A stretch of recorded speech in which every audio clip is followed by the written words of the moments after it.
മലയാളികളുടെ പ്രിയപ്പെട്ട സീരിയലായ പവിത്രം സീസൺ 2 കുറച്ച് ദിവസങ്ങളായിട്ട് ഇപ്പോൾ ജിയോ ഹോട്ട്സ്റ്റാറിൽ സ്ട്രീമിംഗ് ആരംഭിച്ചിരിക്കുകയാണ്.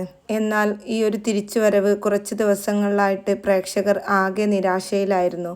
കാരണം പ്രേക്ഷകർ പ്രതീക്ഷിച്ചിരുന്ന ഒരു വേദയായിരുന്നില്ല സീസൺ 2 ഇതുവരെയുള്ള എപ്പിസോഡുകളിൽ കണ്ടിരുന്നത്. കൂടാതെ കമലാമ്മയുടെ മരണം കൂടി ആയപ്പോൾ പ്രേക്ഷകർ ഏറെ നിരാശയിലായിരുന്നു. എന്നാൽ ഇന്ന് പുറത്തുവിട്ട പ്രമോയിൽ അത് ഒരു സാധാരണ വരവല്ല, അതൊരു മാസ് എൻട്രിയാണ്.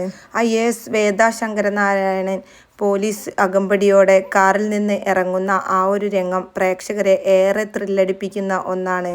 കഥ വീണ്ടും ചൂടുപിടിച്ച് പ്രേക്ഷകരുടെ മുമ്പിലേക്ക് എത്തുകയാണ്. നായകൻ ശ്രീകാന്തിനെ തല്ലിച്ചതയ്ക്കുന്ന രംഗങ്ങളൊക്കെയാണ് വരും എപ്പിസോഡുകളിൽ നമുക്ക് കാണാൻ കഴിയുന്നത്. ഈ ഒരു തിരിച്ചുവരവിന് പ്രേക്ഷകരായ നമ്മൾക്ക് ഇനി അധിക കാലമൊന്നും കാത്തിരിക്കേണ്ടി വരില്ല. കാരണം വേദയുടെ കുട്ടിക്കാലമൊക്കെ പെട്ടെന്ന് ഒരു 4-5 എപ്പിസോഡ് കൂടി തന്നെ അവസാനിപ്പിച്ച് പുതിയൊരു രൂപത്തിലും ഭാവത്തിലും ആയിരിക്കും ഇനി നമുക്ക് വേദയെ കാണാൻ കഴിയുക. ഇന്നത്തെ ഈ ഒരു പ്രമോ കാണുമ്പോൾ നമുക്ക് തോന്നും പവിത്രം സീസൺ 2 TV-യിൽ വന്നിരുന്നെങ്കിൽ അതൊരു വേറെ ലെവലായേനെ. വക്കീലായിരുന്ന വേദ എങ്ങനെ കളക്ടറായി എന്നുള്ള കാര്യങ്ങളൊക്കെ നമുക്ക് വരും എപ്പിസോഡുകളിൽ കാത്തിരുന്ന് കാണാം. വരുന്ന ഓരോ എപ്പിസോഡുകളുടെയും കഥ ചാനലിൽ അപ്ലോഡ് ചെയ്യുന്നതായിരിക്കും.